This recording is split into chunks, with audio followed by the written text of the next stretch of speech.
Welcome to Luca and Miguel. Enjoy the video. You begin by proving prerequisites and making the first connections. You must have an Azure subscription, resource group, and permissions ready. Once done, install Azure CLI and sign in.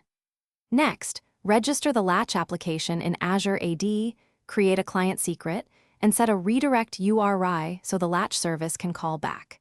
Make sure to record the app ID and secret in a secure store. These steps let you authenticate and move straight into configuration without returning to basics.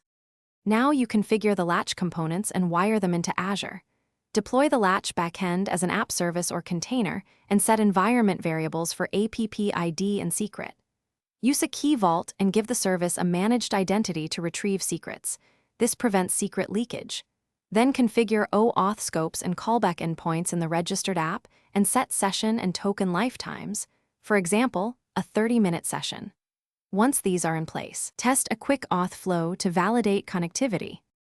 Finish by executing a full end-to-end test and validating tokens and callbacks. You should invoke the Latch flow, confirm a 200 response on the callback, and validate the access token claims. Then lock down network rules, configure cores and certificate bindings, and enable diagnostics and alerts so you catch regressions. If things go wrong, rotate the client secret, verify the redirect URI matches exactly, and review Azure AD and application logs. That single mismatch or expired secret is the most common culprit. Thanks for watching and please subscribe. It's the best investment you'll ever make.